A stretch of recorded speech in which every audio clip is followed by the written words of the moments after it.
O Ibovespa tá caro. O nosso índice futuro aqui da Bolsa do Brasil tá mais caro do que nunca, segundo João Luiz Braga. Esse que é um dos gestores que eu mais gosto de acompanhar e gosto de trazer os reacts para vocês do que ele tá vendo do cenário. Então esse é um cenário bem atual, que é o que a gente opera no nosso dia a dia. Então, entender o racional para te poder abrir as tuas posições no dólar, no índice, nas ações, se isso começar a acontecer ou se isso deixar de acontecer, é onde tu tem a tua transição do mundinho do day trade para se tornar um operador macro. E o Braga, né, apesar de a maior parte dos fundos dele ser de ações, ele é extremamente inteligente no macro, porque ele tem total controle de todos os cenários em que ele vai abrir as posições das empresas dele. Beleza? Então vamos lá. Ele tem alguns bilhões sobre gestão,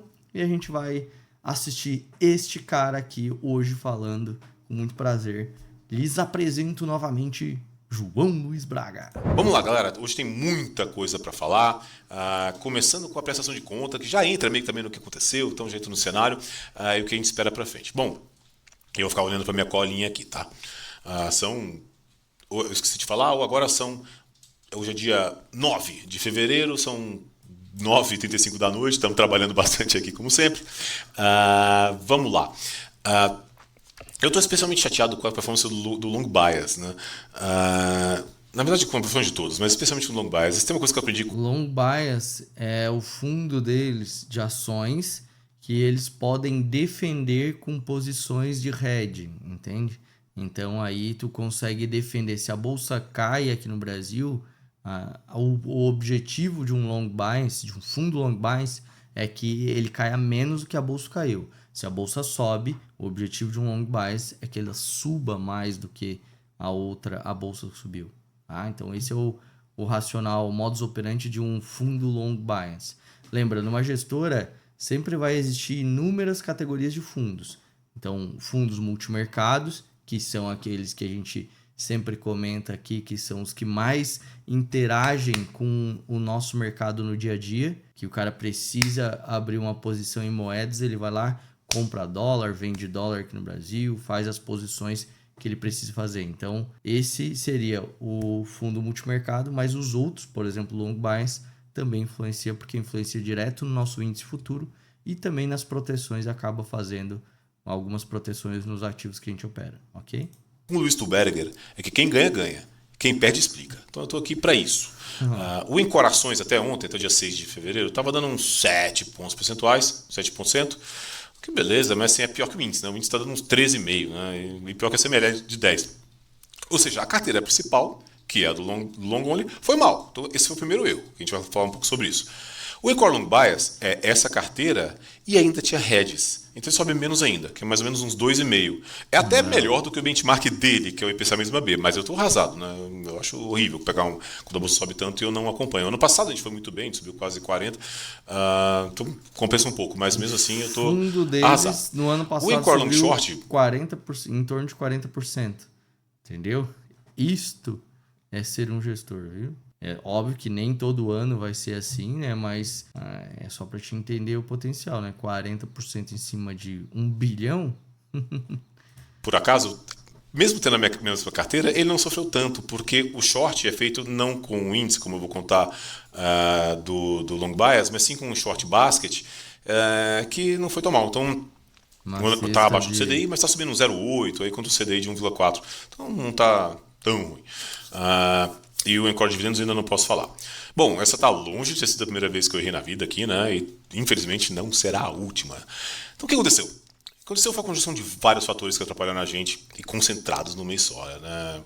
O que me deixa arrasado é que vocês sabem que eu falo aqui do fluxo do gringo, falo que a bolsa ia subir, falo tudo aquilo ali, mas o jeito que foi violento e concentrado nas large caps, concentrado no Ibovespa, isso eu realmente não esperava. Porque é o seguinte, que loucura. A nossa carteira hoje, e já tem um tempinho, para quem me acompanha no campo, como a gente sabe, a gente está concentrado nos plays domésticos. E são vários motivos, né? Eles são muito mais baratos, eles se beneficiam da queda de juros do Brasil, que está quase aí, né? Enfim, a gente tem uma análise grande para essa carteira, e também não é macro, é papel por papel. E essa carteira, por acaso, ela tem um beta muito alto, né? Como esse gráfico aqui mostra, né? Esse gráfico aqui, ó, é o beta da carteira principal desde que a gente começou o fundo lá, né? Repara que a gente vinha otimista, né? Como eu sempre falo, então o beta foi subindo da carteira, ou seja, foi até um acerto, né? A gente achava que a bolsa ia subir, então tinha que ter um beta alto, que são esses plays domésticos. O problema é que isso não funcionou. Inclusive essa queda do beta aqui não tem a ver com a nossa mudança de carteira. O fato é que essas ações, este ano, não agiram como deveriam, né? O que eu imaginei? Se a bolsa subir, o dinheiro a gente tem, essa aqui é da carteira principal do Corações, né? Se a bolsa subir, a nossa carteira tem que subir mais do que a bolsa, porque ela tem um beta alto, perfeito? Lá para dezembro, depois a gente subir 40%, né? Aquele ano maravilhoso que a gente teve ano passado, eu comecei a ficar preocupado. Comecei a olhar para a bolsa, será que faz sentido? Eu acho que a gente tem que diminuir um pouquinho este beta. Está muito mais alto, e a gente só pode fazer isso para o long bias, obviamente, né? Está muito alto para o meu nível de convicção. E aí, como é um play tático, ao invés de a gente fazer igual no long short, que a gente vende um short basket, que é complicado, são um monte de ações, tem que pegar aluguel e tal, a gente vende um índice, que também achava que era um bom negócio lá, porque eu achava o índice mais carinho, né, em relação às domésticas. Então eu pensava, beleza, eu vendo um pouco de índice aqui, se a bolsa subir, eu perco um pouquinho no índice, mas como a minha bolsa vai subir bem mais que ele, ok, vamos ter um mês bom, que ainda Nossa, já vou te explicar exatamente o que aconteceu. Isso aqui, ó, é o famoso... Isso que é legal de tu entender como que os gestores abrem as suas posições. Tá vendo que ele estava otimista sim com o Brasil, estava posicionado nas domésticas lá, com alto beta e tal, só que ele abriu uma posição no long bias dele, que é para proteger se caso der errado a tese, aonde? Vendido no índice futuro, que é o ativo que a gente opera. Só que ele vendeu lá os seus milhões no índice futuro só para proteger parte da posição. E este foi o principal problema no começo desse ano. Porque a entrada de capital exacerbada que nós tivemos em um mês, que foi a maior entrada de capital basicamente das últimas décadas em um mês só para te ter uma noção, entrou só no mês de janeiro mais de 26 para 27 bilhões de reais aqui no Brasil de dinheiro estrangeiro. No ano passado inteiro tinha entrado 25 bilhões. Num ano inteiro 25, num mês 27. Então, só para te entender o tamanho do buraco que no fim a posição dele levou, tá? Então, assim, isso aqui é a maior humildade do mundo, senhores, porque ele fez o correto. Ele já estava muito exposto, já tinha ganho 40% no ano passado e já estava muito exposto às ações aqui no Brasil e ele resolveu hedgear uma partezinha e esse hedge foi o furo que afundou a performance dele nesse mês, entende? Não que tenha afundado, mas deu menos do que seria se ele só tivesse na posição normal, sem hedgear nada, né? Então, olha só que legal. É isso que tu entende quando tu abre suas posições a favor do mundo, a gente olha para essas coisas. Como que o cenário do macro está impactando, ou micro, para te abrir, para os gestores abrirem suas posições. Viu? E se tu gosta desse conteúdo aqui, Charmes, já deixa aquele like lá e bota um comentário. O comentário ajuda muito no vídeo, nem que seja criticando ou falando as coisas que tu gosta especificamente de cada assunto que eu trago aqui, que isso ajuda a eu entender para eu fazer mais desses conteúdos para ti. Vambora. E aconteceu em janeiro foi o oposto. Essa minha carteira foi mal, como em correlações foi, né? Ele não andou como o beta deveria, como o beta né, diria que ele teria que ir. E o que subiu foi só o índice que era o nosso hedge. Foi por isso que a gente foi tão mal. Especialmente essa parte do beta é até um infortúnio, né? Mas eu teve um erro a mais. Aí começou a ter eleição, aquela coisa de Flávio. Eu comecei a ficar um pouco mais preocupado. E isso foi um erro claro, tá? Porque eu caí num viés aqui, viu? Que é o que eu sempre falei, né? Primeiro, no último vídeo, inclusive, eu tinha falado que já tinha as cartas de eleição na mesa, então não tinha muito preocupado com política até março e tal, e eu mesmo fiquei preocupado. E eu também cansei de falar que o gringo tá nem aí pra política ainda, vai demorar pra ver isso, mas eu mesmo caí no viés de ficar preocupado com isso e aumentei ainda mais um pouquinho o hedge, índice, que foi péssimo, né? Então, como a carteira ainda era tipo metade, assim, um pouco menos da metade até, só que como a carteira foi mal, isso aqui foi muito bem, atrapalhou bastante. Esses descasamentos, Viu? A que posição eu vou era explicar por que metade. ele aconteceu, Viu né, ali? que foi esse fluxo de compra massivo O do hedge. gringo, isso costuma em um certo tempo isso costuma fechar, né? Porque o pessoal vai chegar uma hora e fala assim, peraí, Foi, faz sentido essa diferença toda? foi totalmente assim, ó, tipo assim, totalmente infortúnio, né? Tudo que não poderia acontecer, aconteceu. Teve um movimento na bolsa aconteceu fora das ações que ele estava posicionado, porque entrou o dinheiro do gringo só para as grandes empresas aqui, praticamente, porque geralmente quando o gringo traz de lote, ele traz para as top Brasil aqui, Petrobras, Vale, Itaú e coisa arada, e o problema é que daí as outras deles não performaram bem e o Red, que era para proteger, foi afetado pela entrada do gringo, estourando de comprar, batendo 200 máximas históricas. Entendeu? Então é nisso que a gente está olhando para frente. Mas vamos explicar um pouquinho então o que aconteceu, por que o gringo veio e o que a gente vai fazer a respeito. Mas é isso, né? Eu realmente não esperava, por mais que eu era o cara que falava com o gringo, olha, o gringo tá gostando, a teoria da piscina olímpica, de sair os baldes de lá e tal, do que ali, eu não imaginava que fosse acontecer essa raspada no índice tão rápido, um negócio impressionante como aconteceu, que deu esse belo descasamento aí que ferrou a gente. Né? E Pra é curioso, né? gente, O pessoal costuma falar, não, mas geralmente pra gente que opera, foi um baita. Janeiro foi um dos melhores meses, se tu contar janeiro e pegar 2025, foi um dos melhores meses ali. Porque o janeiro começou pra gente bem trancadinho e depois, quando teve essa entrada massiva de capital, foi coisinha linda. Pra gente, a gente começou a comprar índice e vender dólar, comprar índice e vender dólar.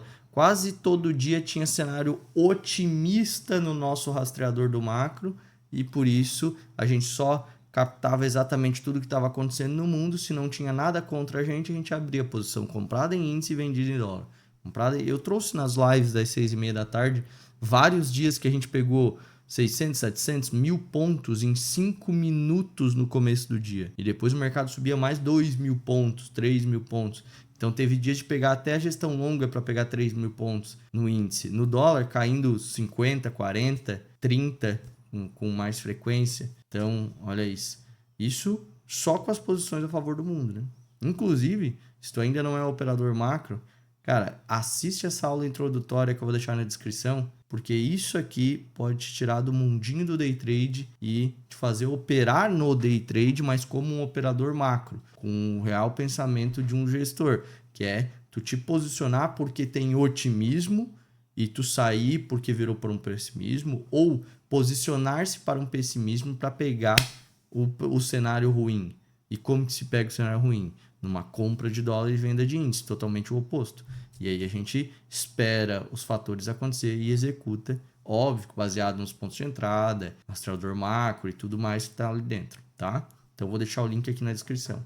quando o gringo entra comprando, é no índice mesmo, você sabe disso. Só que o gringo não entrou comprando agora, né? O gringo está comprando até um ano. Né? No começo do ano passado aconteceu o exato oposto. Até maio o gringo comprou carteira. Né? Então não era óbvio. Mas o que aconteceu para isso acontecer agora? Vamos lá então. Essas coisas quando entrando acontecem, entraram muito no forte. cenário. A gente acha que ele deveria saber, não existe. Ela é totalmente relacionada com macro, tá? E não com micro. E aí vai ter um monte de motivo que eu vou explicar por aqui. Tudo relacionado com macro, ó. Isso não aconteceu só no Brasil, isso tem nada a ver com o Brasil. A maior prova disso é olhar para as geografias que isso aconteceu, que foi emerging markets, e para setores específicos, como commodity, que todas as commodities, tirando, especialmente os metais, mas tirando o minério de ferro, todas andaram meio que juntos. É essa tabela aqui. né? Aqui você pode ver, né? Tem o petróleo também aqui, que também subiu, né, nesse mês. Mas olha aqui, metais preciosos todos subiram bastante, e se for esticar o período subiu muito, né? Base metals também, Olha a cobre, alumínio e prata. tal. Talvez não muito no último mês, tal, mas assim, se você. Esse aqui é do dia 3, 270% a tá um prata pouquinho subiu longe, em por isso que dois tá mostrando um anos. pouco de queda, porque ele reparou um pouco hoje. Mas se olhar, esticar um pouquinho mais, cobre, tudo foi super bem. Tirando o nosso querido minério de ferro, né? Que esse aqui não dá para explicar. Esse aqui tá muito mal e mesmo assim tá Tadinho. lá A a Vale Vale, né? indo bem. Primeira coisa, por que isso aconteceu, né? Ah, vamos lá, são alguns trades correlatos que eu vou explicar para vocês. O primeiro, um deles é chamado, é o que é chamado de Run It Hot, né? Que é meio que rodar aquecido, né? Uma tradução literal. E o segundo é o Debasement Trade, que é um pouco mais traduzido, traduziria como desvalorização do dólar, vai. Que são meio correlacionados, né? Começando pelo Run It Hot. É um tema que estava bem em voga até algumas semanas. Eu acho que até está parando de estar em voga, o que pode melhorar aqui a situação para a gente. Que era meio que o Trump queria fazer. Isso começou bem em dezembro, que era o de deixar a economia aquecida, torando, através de juros menores por mais tempo, mesmo com a economia rodando forte, né? Rodando aquecida, né? De certa forma, tolerando uma inflação mais alta, né? E a conexão disso com o debasement trade é que assim você aceita uma desvalorização da moeda. Vamos lá. É bem fácil saber que a economia está aquecida por lá. Esse gráfico aqui na tela é o Atlanta Fed, eu trago ele aqui de vezes em vezes, né?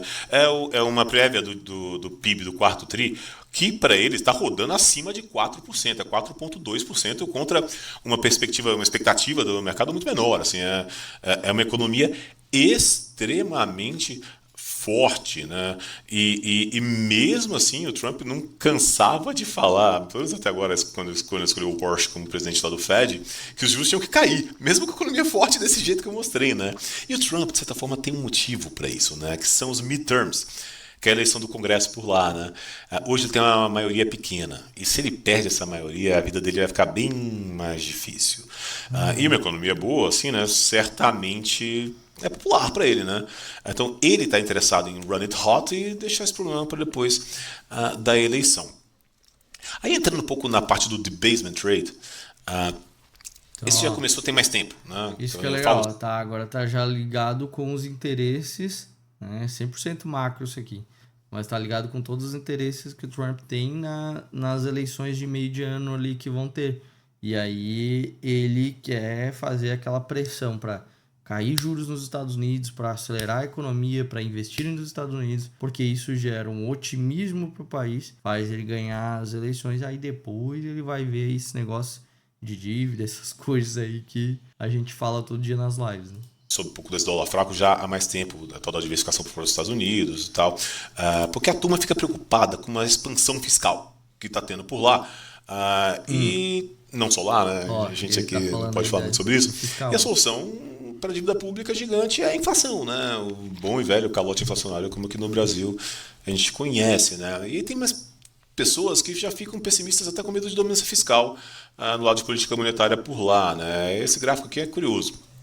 Isso aqui são os déficits de vários países, comparando com o quadradinho que é 2007, que foi antes da grande crise. Você percebe que os Estados Unidos aqui está um déficit muito maior do que era naquela época. E aqui vários países, mas o destaque absoluto é o nosso Brasil brasileiro, né? Caralho. Então, a Aquilo ali. consequência disso tudo O que eu estou azul claro falando, é no né, do Brasil Run só It vendo. Hot, do Debasement Trade, é inflação mais alta nos Estados Unidos, juros reais mais baixos e dólar mais fraco. Ou seja, ruim Ó, para o ó, ó. dólar Presta reais atenção mais... nesse racional. disso tudo que eu estou falando, né? Ó. Então, a consequência disso tudo que eu estou falando, né, do Run It Hot, do Debasement Trade, é inflação mais alta nos Estados Unidos, juros reais mais baixos e dólar mais fraco. Ou seja, ruim para o dólar, ruim para bond longo, mas bom para ação, juro para baixo, né, e para commodities, como proteção de inflação, né? E se você adiciona essa preocupação mais exagerada em fiscal, aí é ótimo para reserva de valores, para o ouro, né? Que foi o que a gente viu, né? Commodity, ele é, com as commodities são usadas como proteção para inflação na maioria dos portfólios dos gestores, entendeu? Então, quando ele quer eu quero estar comprado aqui, mas estou com medo de um descontrole da inflação ali. Então ele acaba abrindo posições também nas commodities, porque é só tu entender, né? Se sobe as coisas, sobe a soja, sobe o milho, sobe petróleo, sobe tudo, entendeu? E principalmente o petróleo, tá? O petróleo é o ativo do planeta Terra, né? A commodity do planeta Terra que mais tem correlação com a inflação, né? Porque se aumenta o preço do petróleo, sobe a gasolina, sobe o transporte de tudo e tudo tende a se encarecer. Aí tá lá o investidor global já meio com medo dos Estados Unidos, aquela coisa que a gente vem falando há um tempão, né? Pô, super concentrado lá. E ele fala, pronto, né? Inflação mais alta, dólar pra baixo, commodity pra cima, cara. Isso grita mercados emergentes, Brasil, emerging né? markets. E aí, volta no qual que eu falei 1 milhão de vezes. O cara já estava procurando diversificação. E por causa dessa volatilidade maior do Trump, né, esses valuations mais esticados lá, tudo aquilo ali e tal. Mas o que eu esperava era que isso fizesse ter um fluxo contínuo, né, para cá e tudo aquilo ali. Mas não foi isso que aconteceu. Isso virou uma correria. Né? E essa correria não tem nada a ver com o Brasil. Aqui, Tanto é que esse Peru, gráfico aqui, Colômbia, quando é para cima é mercados emergentes, quando é para países baixo viram tudo. mercados desenvolvidos, né, que autoperformam. Né? A gente está aqui desde assim, essa relação de retorno total em 12 meses de mercados emergentes sobre mercados desenvolvidos é a maior desde, né, um bom tempo. E se a gente olhar para essa tabela aqui, ó, você vai ver que, na verdade, o Brasil ficou para trás, né? Então, olha aqui, isso aqui em 1 mês e em 3 meses, né? Tem casos tipo a Coreia do Sul, que tem uma questão de memória, né? Umas coisas lá que foram super bem e tal, mas Colômbia, Peru, vários países foram melhor que nós aqui. Em 3 meses é pior ainda, né? O Brasil está aqui com um monte de coisa muito, muito melhor. E aí tem outra coisa que eu queria mostrar para vocês, né? Que foi o fluxo de compra que trouxe isso tudo, que não foi, de novo, só para o Brasil. O Brasil ficou até meio que para trás, né? Nisso aí, mesmo assim, fez esse estrago todo. O fluxo de compra este ano no Brasil, né, já foi mais de 30 bi de reais. Isso é mais do que no passado. Ó, existe uma explicação também, tá? Sobre o Brasil ter subido junto com eles, só que os outros subiram mais. É porque o nosso mercado é maior. Simples assim. Tem muito mercado ali, né? Que tá na lista ali, que é um ovinho. A moeda não suporta muita entrada de capital. Aí, por isso que tem essa proporção também. Né? Quando você tem um movimento muito técnico assim, o que ele faz? Ele compra o índice, né? Ao contrário do ano passado, que eles compraram carteira. Esse gráfico aqui... Esse aqui é o puro macro, meus amigos. Olha isso aqui é uma coisa muito linda. E é mais de 30 bi de reais. Isso é mais do que no passado. O fluxo de compra este ano no Brasil, né, já foi mais de 30 bi de reais. Isso é mais do que no passado inteiro. Sim, né? Quando você tem um movimento muito técnico assim, o que ele faz? Ele compra o índice, né? Ao contrário do ano passado, que eles compraram carteira. Esse gráfico aqui é o EWZ, que é o Ibovespa lá de fora, né? Quase igual ao Ibovespa, tem Nubank, uma outra diferença, mas é uma bela proxy. E esse gráfico em branco aqui, ó, é o Shares Outstanding, SO. Deixa eu explicar. Quando cai, significa que o ETF tomou resgate, ele destruiu cotas. E quando ele sobe, ele teve aplicação, ele criou cotas. E olha, a criação de cotas vinha desde o ano passado, que eu falava, né, que o fluxo gringo não começou agora, mas essa acelerada aqui este ano foi muito impressionante de uma vez e que ajudou bastante o índice. Isso aqui, eu não trouxe o gráfico, mas o número de shares outstanding do EWZ, ou seja, o número de cotas, né, que o EWZ é a maior da história. Então, de fato, foi um movimento bem, bem violento. Então é isso, assim, foi isso. Foi de uma vez com essa história especialmente do Run It Hot, porque já que o The Basement Trade é uma coisa um pouquinho mais velha, que fez a turma falar assim, cara, vamos correr atrás. Isso, obviamente, né, o mercado já exagera, né, pela aquela coisa dos instintos humanos, né, medo, pânico, greed, fear, aquela coisa toda, terror, né, que faz os ciclos econômicos, que a gente estuda tanto, né, mas isso hoje em dia ainda é potencializado. Vou falar um pouco sobre isso mais para frente, pelos trend followers, pelos quants que operam essas tendências, momentum traders, tudo aquilo ali. Então foi realmente uma coisa bem, bem, bem violenta.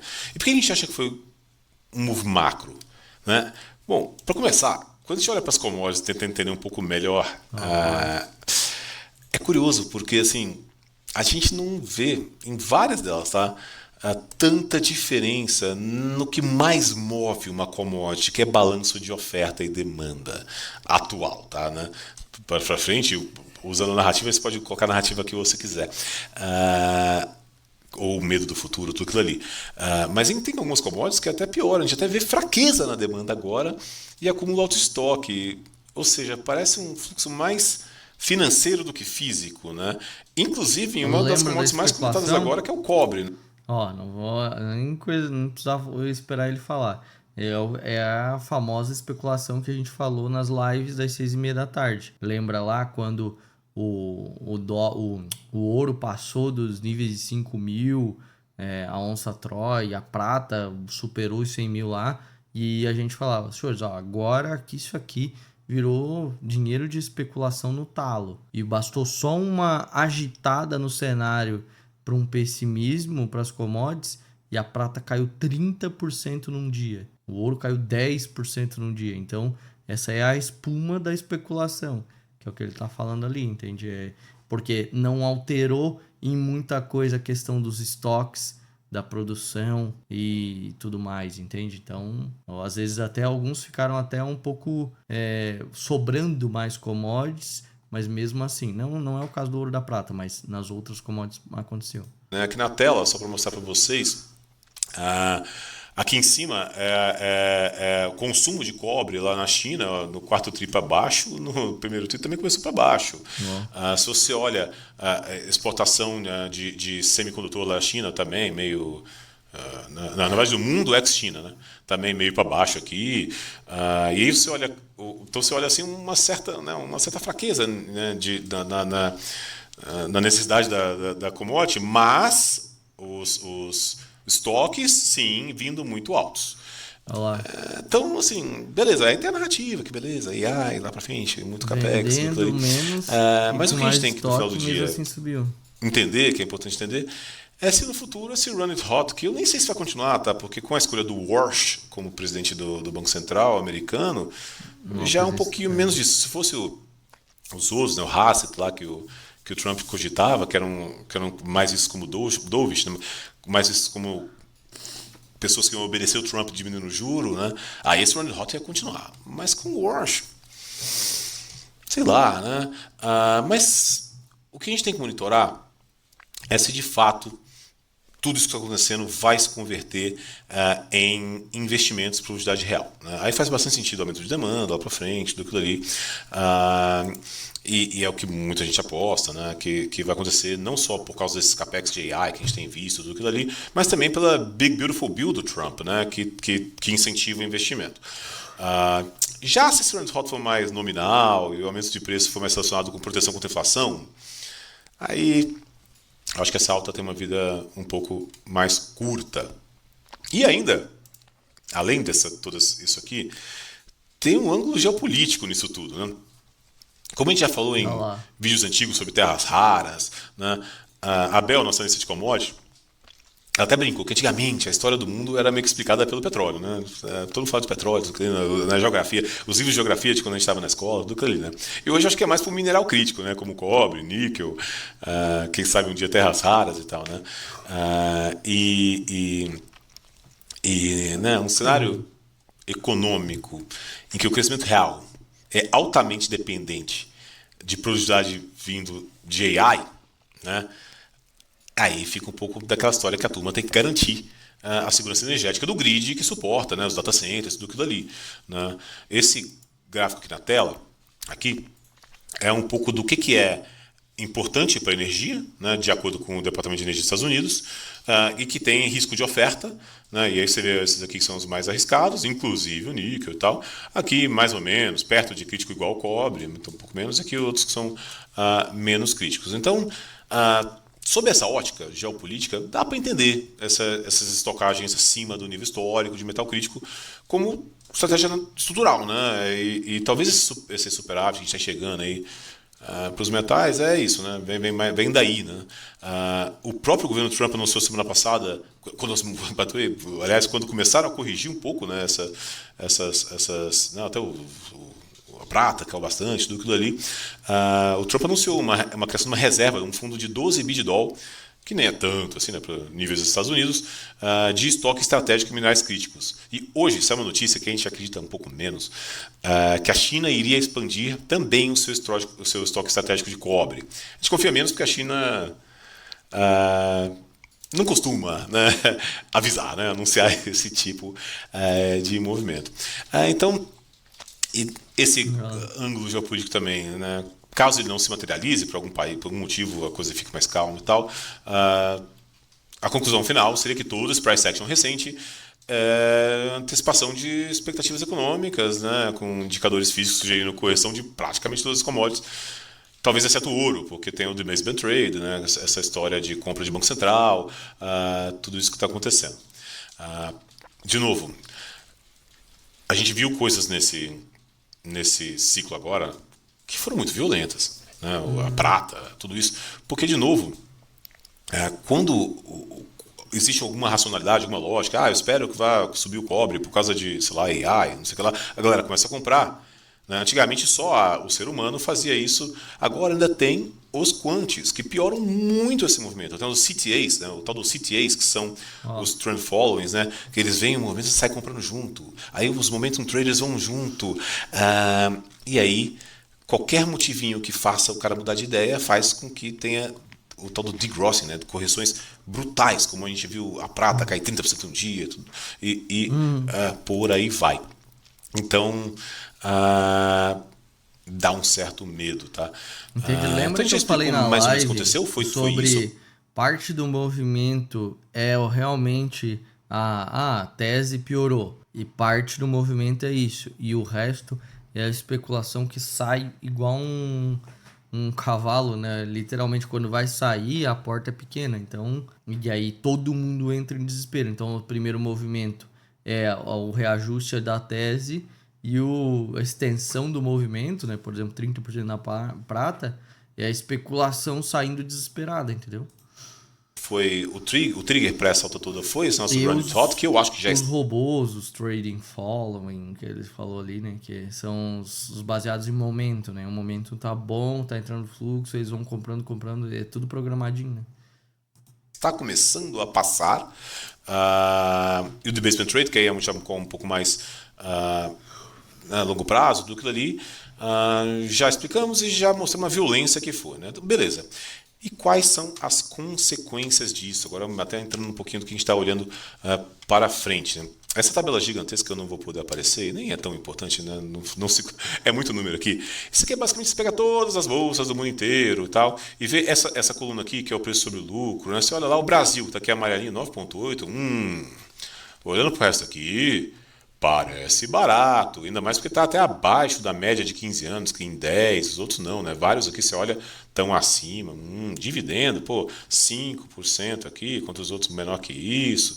Então, assim, o investidor globalzão que fica olhando para isso aqui, ele pode, não tem muito tempo para entrar nos detalhes e tal, pensa, né, cara, mesmo com toda essa alta, comprar esse Brasil aí, né? Parece barato, né? Enfim, né? Mas na verdade eu discordo bastante disso aqui, tá? E vou repetir o que eu comecei falando no vídeo. Da bolsa, depois do vídeo. Cara, pra mim, esse Ibovespa tá começando a ficar bem caro. Bem caro. Deixando claro, isso não significa que ele vai parar de subir, né? Porque contra fluxo não há fundamentos. E não significa que a bolsa esteja cara. Isso é muito importante dizer. Porque antigamente, quando o Ibovespa estava barato, lá nos 120 mil pontos, era super enfático em falar que estava barato pra caramba e tal. Porque ultimamente eu falei para alguns amigos que eu achei o Ibovespa caro, falando assim, você, Braga, achando o Ibovespa caro? Eu falei, pois é, quando eu falei que quando eu era enfático nos 120 mil pontos, porque estava barato, né? Errado é quem achava lá caro, né? O fato é que naquela época estava tudo barato. Então dava para falar. Falava desde o ano retrasado. A bolsa está barata. Agora não dá mais. Agora o Ibovespa está caro. As large caps, grandonas lá em cima, me parecem puxadas, mas não significa que a bolsa inteira está cara. Tem bastante coisa doméstica que continua bem barato. Então, né, vamos falar do Ibovespa específico. Né? A primeira coisa que eu fiz, assim, eu fiz um filtrão aqui rapidinho do Ibovespa, seus múltiplos, empresa por empresa delas, e como é que elas estão em relação ao desvio padrão da própria média dos últimos 5 anos. Fica de olho, ó. Né? Que é isso. Aqui eu também não vou poder aparecer, mas eu venho com o mouse para mostrar para vocês. Essas aqui são as mais caras em relação ao desvio padrão do seu próprio múltiplo, e essas aqui são as mais baratas. Né? Repara, assim, não olha muito papel por papel, que não importa muito, mas engraçado, a mais cara é a maior do índice, a segunda mais cara é a terceira maior do índice, então, se somar Itaúsa, a segunda maior do índice. Né? Aí tem Petro aqui, né? Tudo negociando a 3 desvios padrões para cima, 2,9 desvios padrões do índice para cima, Banco do Brasil, que na verdade aí foi um problema que o lucro que caiu, Axel eu gosto, tá? Aí Petrobras, cara. Então, repara aqui você vê meio que as grandes do índice, né? Curioso, né? E aqui nas baratas, as domésticas, né? A vida, esquece, né? Mas Arezzo, Hipermarcas, né? Açaí, Vivara, né? Você vê, essas estão negociando abaixo da média do Renner, meio que os plays domésticos daqui. E aqui, os plays grandes no índice, né? Parece, né? Mais ou menos o que a gente estava falando. Outra coisa que chama muita atenção, este outro gráfico aqui, esse me chama muita atenção, galera, que mostra muito essa história de que o gringo saiu raspando o índice, né? Isso aqui, ó, é o preço sobre o lucro, né? Que você basicamente pega o preço do índice e divide pelo lucro das empresas que o compõem, né? Para ter uma normalização, né? Se o índice subiu com o lucro subindo, beleza, ele não sobe ficando mais caro, né? Mas se ele sobe sem o lucro subir, significa que ele subiu ficando mais caro, né?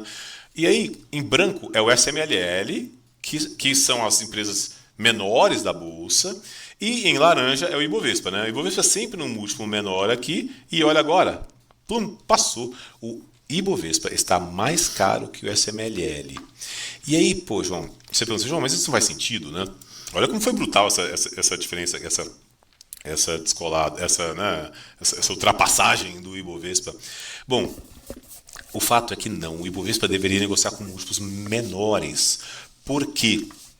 São vários motivos, mas, por exemplo, as grandes do índice são commodities, que são imprevisíveis e negociam com múltiplos mais baixos, bancos que têm que reter capital, logo negociam com múltiplos mais baixos e por aí vai, enquanto a SML não.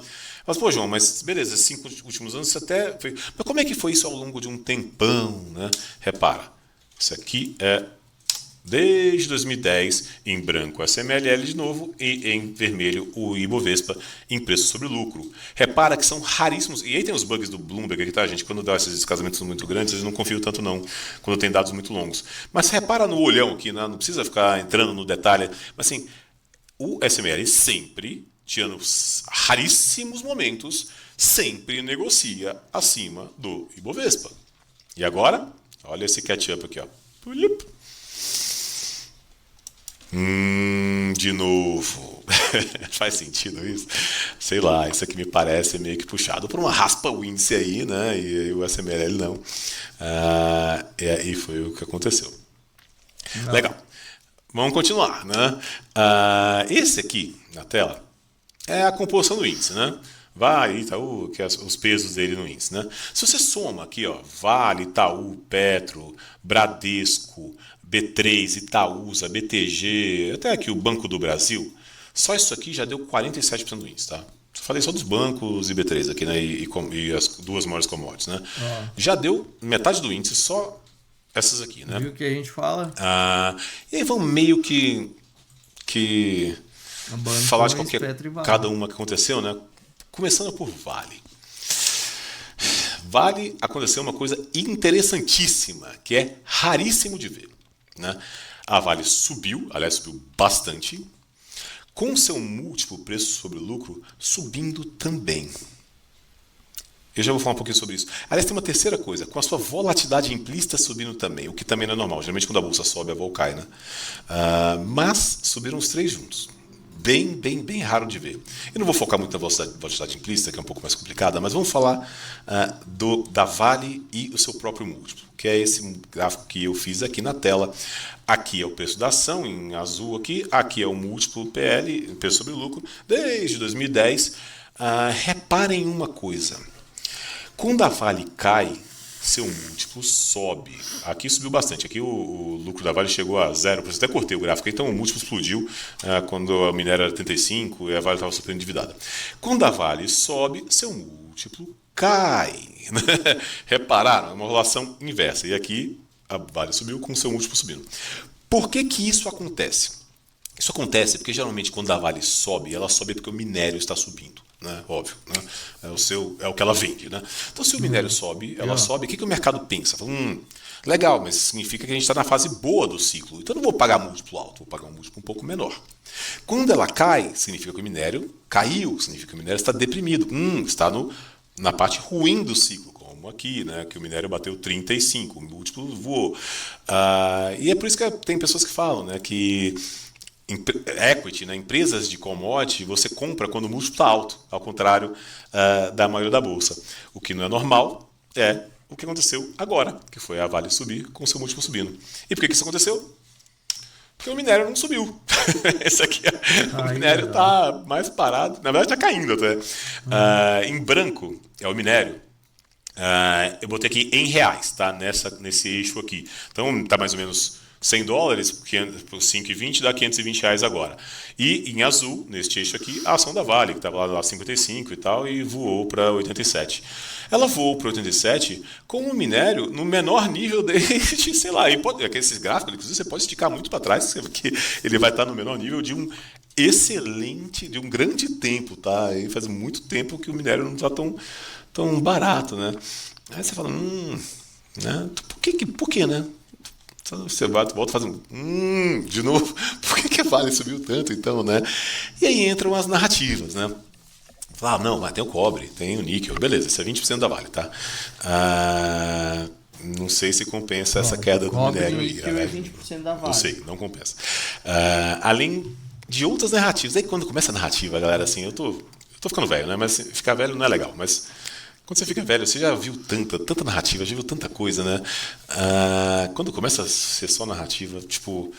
Por exemplo, o pessoal falando no management da Vale, que é muito bom, e é mesmo. Esse management agora é muito jóia. Um abraço para todo mundo lá, eu gosto mesmo da turma lá. Mas o preço do minério faz mais diferença. Né? E aí tem o pessoal que fala, mas a Vale negocia com um desconto muito grande para lá de fora. Será que faz sentido? Ela até fechou o desconto agora, tá? Cara, eu acho que faz sentido, porque a Vale, infelizmente, nasceu no CEP errado, né?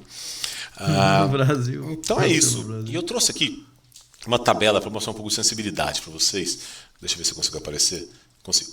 E aqui até tem alguns erros nossos. Eu fiz questão de trazer para mostrar um erro meu, tá? A gente não tem problema de falar dos próprios erros aqui, não.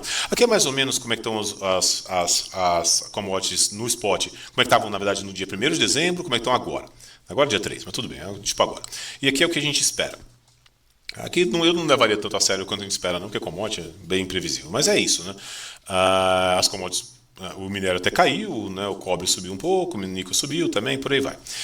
Aqui tem Petro e Vale, daqui a pouco a gente volta na Petro. Vamos falar de Vale aqui. Aqui é um erro meu, tá? Assim, no começo de dezembro, quando eu estava começando a ter essa história do Run It Hot, eu já achava um pouco na época. Aqui foi um erro meu que eu acho, porque você olhando no spot, o Free Cash Flow Yield da Vale é 13%, isso porque ainda subiu, né? No spot das commodities aqui, a 3,8 EBITDA, a gente estava vendo a 4,8, né? A gente estava achando mais caro, mas isso aqui não é caro, e a gente gosta muito desse múltiplo aqui, que é o que eu chamo de Free Cash Flow to Maintenance Capex Yield. Parece complicado, mas não é. Basicamente, a gente tira todo o investimento que a empresa tem que fazer para crescer. A gente pega a empresa parada e vê qual que é o Free Cash Flow. 15%? Parece bom. Assim, então ela não estava cara ali no... Agora, com 8,7% de Free Cash Flow Yield no spot, depois dessas altas todas, né? E a gente tem um pouco menor, porque a gente tem números um pouco menores, então vamos botar 7 aqui no meio do caminho. 7% de Free Cash Flow Yield. Só para quem não entende o que é Free Cash Flow Yield, é quanto a empresa gera de caixa em relação ao valor da ação dela. Isso eu acho pouco, tá? Eu não gosto muito, não. Então, ela já ficou cara. E o pessoal fala, não, mas tá tudo subindo e tal. O cobre e tal. Eu sei errado. João, beleza, minério tá caindo, mas o cobre. Então, eu trouxe aqui algumas simulações para mostrar o real impacto de dólar e de cobre para diferentes níveis de IO. Iron ore é o minério de ferro, tá? Você tem o minério de ferro aqui. Então, por exemplo, o dólar é só para mostrar, Porque o dólar o real valorizou, né? E ela continua subindo também, que é uma coisa esquisita. Mas é isso, né? O real, para o mesmo nível de $100 no minério de ferro, se o dólar sai de 5,55 para 5, o free cash flow cai de 8,4 para 7,3. Então você perde mais ou menos um ponto percentual de free cash flow. Mas o curioso é o cobre, né? Eu trouxe isso para mostrar como a Vale é muito mais sensível ao minério de ferro do que ao cobre, né? Se o cobre for de $13.000 para $14.000, você ganha 0,4 pontos percentuais de free cash flow yield. O problema é que se o minério cai de 100 para 95, isso já vira 6,9, é bem menos do que os 8, entendeu? Que estava antes. Então, ele é muito mais sensível no eixo do minério. Por isso que eu acho...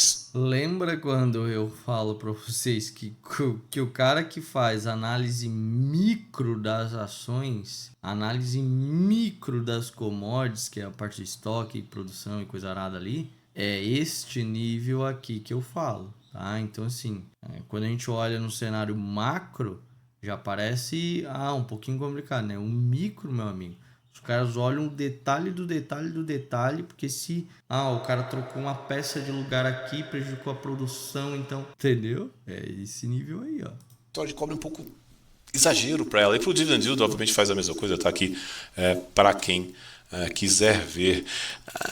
Então, sei lá, eu já acho essa Vale bem precificada. Então, partindo de 12% do índice, bem caro, né?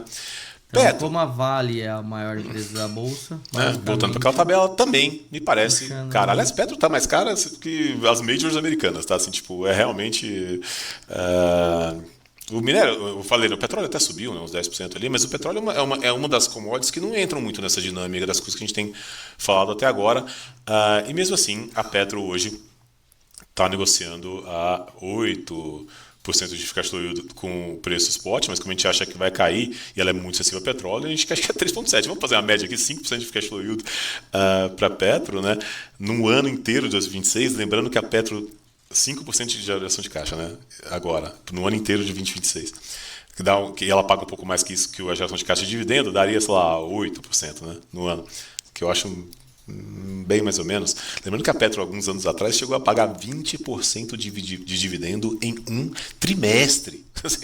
Está muito pior agora do que estava no passado. E aqui eu também fiz um pouco da acessibilidade aqui em relação ao petróleo. Assim, se o petróleo cair um pouquinho, destrói a geração de caixa dela, né? A gente tem petróleo a 60, por isso que está aqui, né? O petróleo está um pouco mais caro que isso agora. E destrói um pouco menos o dividend yield no curto prazo, no longo prazo destrói bastante. Então, esse nível de geração de caixa aqui é muito baixo, assim, em relação às empresas consolidadas americanas, né? E que estão num CEP melhorzinho que o nosso, né? Para nem falar, é muito mais baixa que a Prio, né? Que entrega uma geração de caixa muito maior que essa. Então, já falamos de Vale, carinha, já falamos de Petro, carinha também, né? Aí, voltando para o índice, a próxima é Itaú. Bela empresa, não tenho o que falar. Belos resultados, a turma é muito competente. Um abraço para todo mundo lá. Assim, é só elogio para Itaú. Eu cubro Itaú desde 2004. Meu Deus do céu. Realmente aula nível mundo de banco. E olha que eu cubro desde 2004, mas na verdade eles merecem ainda mais parabéns pós 2015, quando começou a surgir muita competição, né? No Banks da vida, mesmo Stones, PagSeguro, essa turma também no XP, BTG, assim, e mesmo assim tá lá o Itaúzão entregando 26, 27 de ROE. Meu Deus do céu, no Business Brasil, né? Assim, é realmente muito bonito. Mas vamos olhar para este gráfico aqui agora. Este gráfico mostra banco global, assim, duas métricas de valuation para o Itaú. Uma é o preço sobre o lucro que a gente está falando, e outra é o preço sobre o valor patrimonial, price to book ratio. Vamos começar dele, que é essa linha roxa aqui do lado de cá nesse eixo. 2,60, o maior nível desde 2011. Mas o price to book ratio ele esconde o ROE, né? Tipo, que também o retorno sobre o patrimônio líquido, que também está nos maiores níveis de 2011. Então, assim, tem que dar parabéns para eles. Mas o PI, o preço sobre o lucro, não. Aí você tem, de fato, e aqui é sempre olhando 12 meses para frente, que é sempre olhando 12 meses para frente, que é o que importa, em 10,14 vezes também é um dos maiores múltiplos da história, só perde um pouquinho para os áureos tempos do Temer, né? Então eu olho para isso aqui, eu acho uma empresa maravilhosa, pode continuar subindo, é claro, mas assim, só para comparar, 10 vezes lucro é mais caro que a XP, que é uma empresa que cresce mais, é mais asset light, enfim, o ROI é maiorzinho e tal. Mas na verdade nem sei se é tão maior, mas pô, me parece um preço sobre lucro carinho. E aí, voltando pro índice, mas aí passando rápido nas outras, senão, né, o vídeo já tá longo, imagina se eu passar uma por uma. Então já falamos de Vale, carinha. Cara, da carinha não, bem cara. Já falamos de Itaú, cara. Já falamos de Petro, caro. Axia não, Axia eu gosto. Bradesco está 1,3 vezes book value. Se você negocia com prêmio para o valor patrimonial, é esperado que você entregue um ROE melhor do que o custo de capital, né? E, cara, eu adoro... Tá 8 vezes lucro, mais ou menos, tá? Eu adoro o Bradescão. O Bradescão, a turma é boa, mas eles sofreram mais com a história de competição e eles não têm entregue ROE consistentemente acima do custo de capital mais para justificar 1,2, 1,3 vezes prêmio para o seu book value. Não tem acontecido. E eu acho que vai melhorar, eles têm feito um trabalho bom lá agora, assim, pode ser que um dia melhore, né? Eu até torço para isso acontecer, mas na minha opinião é um que o pessoal chama de show me story. Eu acho que eu não toparia pagar um prêmio para book value antes disso acontecer, então também está meio carinho. Essa Sabesp eu gosto. B3 também, 16 vezes lucro, especialmente num momento de aumento de competição, sei lá se eu gosto também. Itaúsa é Itaú. BTG é outro, né? Meu Deus do céu, como são brilhantes, né? Impressionante, gênios, assim, eu admiro demais, mas 3,3 vezes price to book também, sei lá, né? Temos que respeitar os 26% de retorno ao ano e um book que cresce 20%, tá? Então, assim, esse 3,3 de hoje é 2 ponto alguma coisa ano que vem, mas aí o BTG tem umas coisas que são curiosas, né? Assim, uma conta de padeiro, né? Eles lucram 20 e tantos bi, 20 altos bi, retém uns 75% desse lucro no patrimônio, então retém, sei lá, uns 20 bi. Basileia, né, joga isso para cima, então eles têm que gerar ano que vem, este ano, algo entre 150 e 200 bi de ativos no mesmo nível de retorno para manter o mesmo ROE, né? E eu não duvido que vão conseguir, porque eles são muito bons, mas é realmente muito bem precificado. A IVEG, né, que todo mundo acha cara, não sou só eu. Banco do Brasil, que é o problema outro, né? O lucro foi quase metade do que era esperado um ano antes, por causa do plano de agro. Embraer não tem muita opinião. Ambev, que é uma empresa que mal cresce 16 vezes lucro. Enfim, vocês perceberam, você pega... o resto eu nem vou nem falar, mas assim, porque aí já começa a entrar numa coisa que eu já acho barata, mas você pega assim as principais do índice, né? E... vocês já entenderam, né? Essas de cima do índice para mim me parecem caras, muito caras. Beleza, João. Valuation não é garantia de nada, pode ser que continue subindo, pode ser mesmo. Enfim, é verdade. Mas tem algumas questões técnicas, que eu já até falei um pouquinho aqui, que me incomodam. Eu tenho menos convicção do que eu vou falar agora, mas também vale dizer, por exemplo, né? Porque assim, é muito difícil ficar na frente do fluxo, cara. Assim, mas eu acho que talvez tenha algumas coisas acontecendo que mude isso. O primeiro, né? Aquilo que eu estava falando, que o mercado sempre exagera pelos instintos humanos, ganância, medo, aquela coisa que amplifica o ciclo, né? Mas hoje em dia é muito pior, né? Por causa dos CTAs, os trend followers, tudo aquilo que eu já falei, né? Os quants. Como é que eles fazem, né? Tá vendo ali o que ele comentou ali sobre o do fluxo? É o fluxo de dinheiro global que entrou no Brasil exacerbadamente ali por conta daquela movimentação que a gente conversou, né? Um cenário extremamente otimista para países emergentes, produtores de commodities e especificamente ainda da América Latina, que tiveram um desempenho fora do comum. Mas é fora do comum no macro? Não, é que todos os dias, basicamente, de janeiro, o cenário estava mais otimista para o nosso mercado. Então, só existe um lado para te operar. É isso que a gente fala. O que a gente absorve dos gestores é justamente para ver para onde que eles estão olhando e qual o reflexo que será tomado se acontecer isso ou aquilo.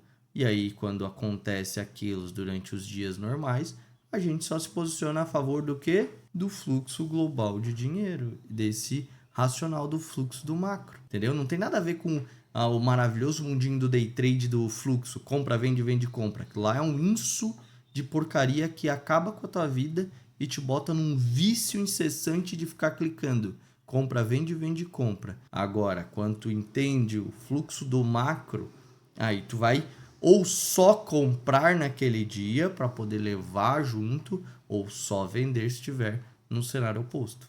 Entendeu? Beleza.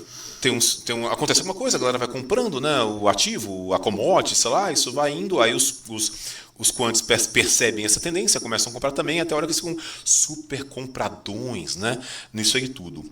E para isso mudar, precisa acontecer duas coisas, uma de duas coisas ou as duas, né? Ou a tendência acabar, aí eles vendem, obviamente, ou a volatilidade aumentar. Isso é muito importante. Porque eles estão lá compradões. E eles fazem um negócio chamado risk parity, eu não quero ser muito complicado aqui, né? Mas enfim, o fato é que se a volatilidade aumenta muito, ele está muito comprado, ele tem que calibrar o risco vendendo. Se ele vende, ele pode começar uma tendência para o outro sentido, que triga mais vendas. É o que pareceu que ia acontecer quando a prata caiu 30%, o ouro caiu, as commodities começaram a corrigir ali pouco depois da escolha do Warsh como presidente do Fed. Depois já está meio que de lado, mas de fato você olha para essas posições sintéticas que dá para fazer essa conta, é tudo bem comprado. Por exemplo, esse aqui não é meu, esse aqui é da Goldman Sachs, que eles fazem a conta para o posicionamento desses fundos em bolsa americana, e está lá em cima, estão bem comprados, né? Basta ver que a bolsa está indo bem, tudo aquilo ali, se inverte a tendência, essa galera tem que vender. Nem precisa nem inverter a tendência, tá? Se ficar parado, eles já tem que vender. A turma não faz muito para o Brasil. A gente aqui, que a gente tem o nosso time Quant, todo mundo sabe, a gente fez sinais de trend following, né? Como se fosse uma simulação de qual seria a posição dos fundos Quant, para várias coisas, inclusive para o Brasil, inclusive para commodity e tal. Eu trouxe uma, que é a do Ibovespa. Então esse aqui é um dado proprietário nosso. Eu não botei marca d'água, né? Devia ter botado, mas enfim. Mas é um dado proprietário nosso. Em azul é o sinal, então muito para cima é quando essa galera está muito comprada, muito para baixo é sobrevendida, esse com short também, né? Por isso que vai de -1 a +1, né?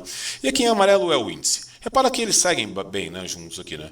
Aqui o sinal, o recado que eu quero passar é que os fundos Quant Trend Following estão muito comprados em Brasil, né? Muito aquela coisa que eu falei. Então, qualquer coisa, e repara, já começou a dar uma fraquejada aqui no final, qualquer coisa que aumente a vol, ou que mude a tendência, ou que fique parado, essa turma vai ter que vender. Vamos ver, pode ser também que, né, continue subindo, tudo aquilo ali. Como foi, né? Você vê que ele já está alto faz tempo, né? Mesmo, desde os 160 mil pontos aqui, né? E continua, inclusive com essa pernada de alta aqui, que realmente foi algo muito impressionante. Então, isso aqui é uma outra coisa, um fator técnico que chama atenção. Por fim, tem mais uma coisa que é o seguinte, que eu queria mostrar para vocês.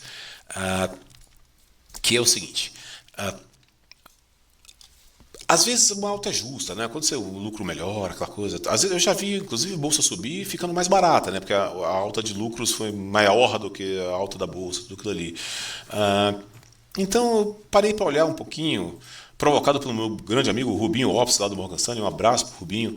Ele falou: João, dá uma olhada nisso aqui. Eu fui olhando, peguei alguns países, eu trouxe aqui 4, mas chamou muita atenção, que é basicamente olhar a alta da bolsa e comparar com as revisões de lucro das respectivas bolsas, olhando 12 meses para frente sempre. E aqui eu vou ter que sair da tela, porque não cabe eu, não, mas eu trouxe 4 para mostrar para vocês. Os da América Latina aqui, né? O México, aqui em branco é a bolsa, também voou, né? Como eu falei, todas voaram, né? E em azul é o EPS, né, o Earnings Per Share, o lucro, né, por índice, que também subiu aqui de 460 para 560, uma bela de uma alta. Uma bela revisão de lucro, beleza, a alta está aprovada. Peru, que está subindo mais que o Brasil também, é uma alta muito forte. Olha a linha do EPS, foi lá dos seus 160 ali no ano passado para 240, uma bela revisão de lucro, a alta está aprovada. O Chile, uma bela alta, com menos revisão, mas foi uns de 100 para 123, uns 23% de revisão também, bom, uma revisãozinha aqui e tal, talvez menos do que a alta da Bolsa, que tem um pouco de... A Bolsa que subiu 80%, né, nesse período, mas teve alguma revisão. E aqui está o meu Brasil brasileiro, né, com essa bela alta da Bolsa em branco aqui, que a gente já viu, né? Isso aqui está o MSI, não é o MSI de cada um dos países, por isso que é diferente, não é pontos de Bovespa, mas também é uma bela alta, né? De 1.200 para 2.000, né? Com o IPS estável há um ano. Na verdade, teve aquela melhorinha depois do pânico do final de 2024, mas no mesmo nível do primeiro TRI de 2025, segundo TRI de 2025.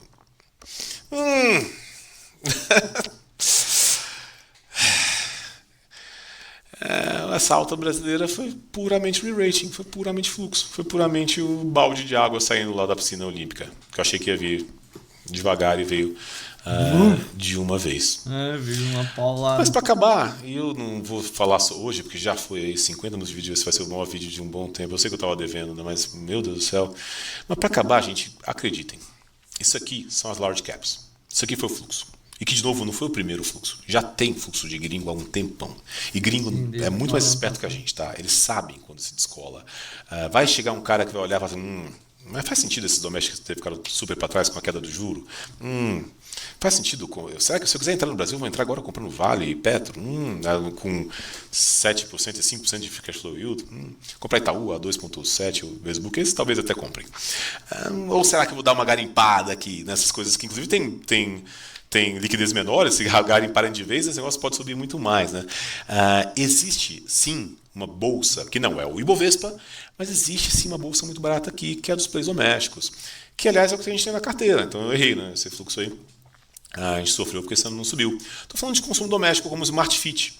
11 vezes lucro, com um crescimento de 30% de lucro por 3 anos, pelo menos. Isso é muito barato. Vivara, Arezzo, Centauro, tudo negocia entre 6 e 8 vezes lucro. Gente, a gente está no bull market, né? É muito claro para mim que a gente está no bull market. A definição oficial de bull market é 20% do low. Isso a gente passou by far, né? Em bull market, você não vê empresa com preço sobre lucro de um dígito. Não vê, é raríssimo. Estamos aqui com Arezzo, 6 vezes lucro, Vivara, mais perto de 7 e tantos, Centauro, que a gente comprou recentemente aí, a 6 vezes lucro. Nesse período não que vê, não cara. pegar Aí tem algumas empresas do setor financeiro, super bem, tipo XP, tipo Stone, super baratas. Stone é tipo 5, 6 vezes lucro. Essas duas se beneficiam demais, né, do juro. Algumas utilities, shoppings, enfim, tem mais um monte de coisa que a gente tem aqui. E o que todas essas empresas que eu falei têm em comum? Todas vão se beneficiar muito da queda de juros que vai começar agora em março. E que a gente acha que começa com 50 bips. É nisso que a gente está mirando, é isso que a gente vai continuar. Perdi essa porrada do índice, perdi mesmo, né? Perdi no long only, né? No long bias eu até perdi dinheiro com isso. Talvez não tem como, o cara fez 40% no ano passado, aí tava nas posições ajustadinhas, teve essa entrada exacerbada de dinheiro, mas foi totalmente pros setores, né, para a parte mais exagerada aqui do Brasil, que aí ele não tinha posição, mas isso aí faz parte, é isso aí. Próximo vídeo fica a ideia aqui de mostrar um pouquinho como essa boca de jacaré abriu e como os valuations das domésticas ficaram muito para trás. A gente não sabe o que vai ser o trigger que pode fazer esse rotation, né, galera, ir para essas, mas esses descasamentos, assim, galera, eles não costumam durar muito, porque alguém vai olhar, algum gringo vai pensar, por que ficou tão para trás, né?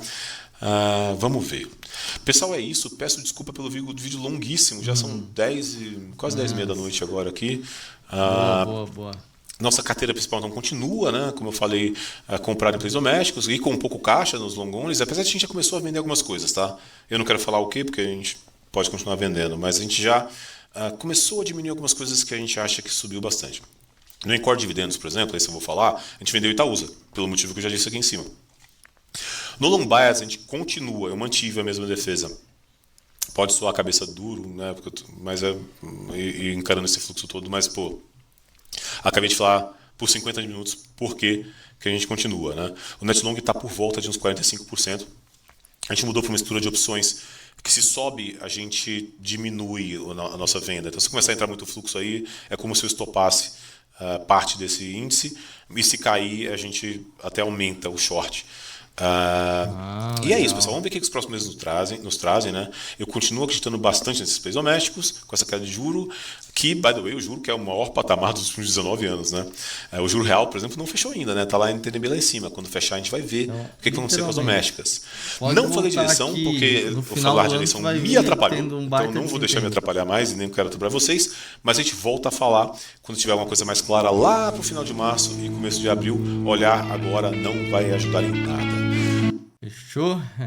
Top demais aí. Isso aí, senhores, é literalmente o puro suco da gestão no mercado que a gente aproveita para abrir as nossas posições no mercado. Entendendo esses racionais, eu sei que no começo parece muito complicado, mas esse é o trabalho que eu fiz durante a minha vida inteira. Eu ficava olhando durante horas e horas os gestores para pegar uma coisinha que eles falaram e ir lá e, quando aquilo acontecer, vender índice, comprar dólar, fazer as posições. E aí eu via, realmente deu certo. Eu consegui pegar um cenário macro mais pessimista, fiz a execução. Show! Aí eu ia lá, anotava e todos os dias da minha vida eu ia conferindo se aquilo estava acontecendo de novo, em paralelo com as outras coisas. De tantos fatores do macro que eu botei para analisar, eu analisava 272 fatores por dia, todo momento. Eu tinha horários específicos no mercado que eu ficava olhando e ia conferindo todos eles. E isso eu fiz durante milênios, né? Muitos anos manualmente. Aí depois a gente criou aí o famoso rastreador macro, que é a ferramenta que hoje os operadores macro já entram e já saem executando, porque não tem subjetividade. Ou o cenário está otimista ou pessimista, e aí a gente vai ter a execução para o lado mais favorável, baseado nos fundamentos do macro, como tu viu alguns deles ele conversando aqui sobre. Entendeu? Isso que é o legal, né?